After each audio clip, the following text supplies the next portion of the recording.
When it comes to growth in South Africa over the past 5, 6 years, I mean, I suggest that it's been the misfiring state-owned enterprise that have fed into our lower growth. I mean, maybe the state the state in itself.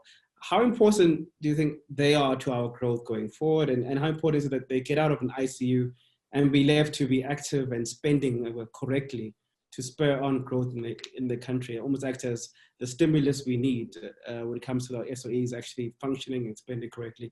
How important a stimulant would they be to our growth going forward? No, they will play an important part. So part of the reform package that Operation Vulindlela that the president referred to in the speech is looking at is reform in the water sector, the telecommunications sector, the rail sector, and the energy sector, amongst others. So if we get these entities to A, stand on their own 2 feet, B, at least be operationally efficient, right? That's the key. Right now, even at the operational level, we haven't reached stability in an ESCOM, for example. And Andre de Ruyter and his team are working very hard at making sure that you balance getting the current operations moving whilst planning for and anticipating the just transition and what is going to unfold over the next, say, 10 years or so. A second area would be the one that Minister Nzimande looks at, and that is the research and innovation area. Once you go into it, you find that as the pandemic has shown us, we have first-class scientists in the country, in various institutions. The work that they're doing gets no coverage at all. There's a lot of innovation going on. And if, like some countries, the private sector and the public sector could combine their resources, so if I remember my numbers from the finance days, the ideal, if I'm not mistaken, R&D number is about 1.25 or 1.5% of GDP.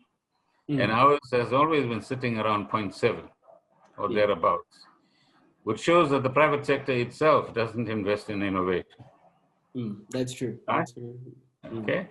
So if you want this dynamic economy that you're talking about, it's not going to come, it will come partly from the state, because I think there's exciting work happening there.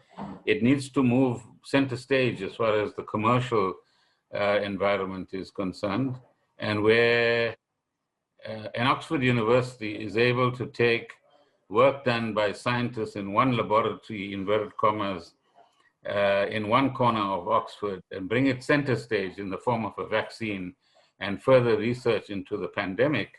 Why can't we do the same?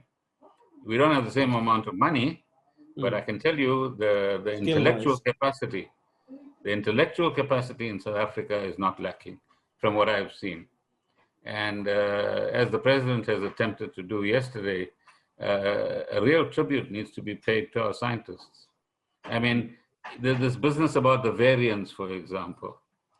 And then you learn that you will only pick up a variant if your research capacity as far as genomics is concerned and genome mapping is concerned is developed in your country. In other words, you won't pick up a mutation if you're not looking for it.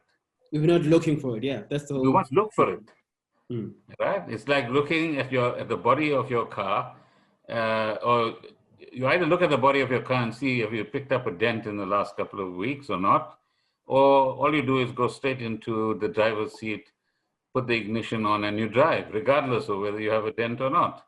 So that's an analogy for you. Yeah. Our scientists were Professor Dolapiera and so on. We're on the lookout.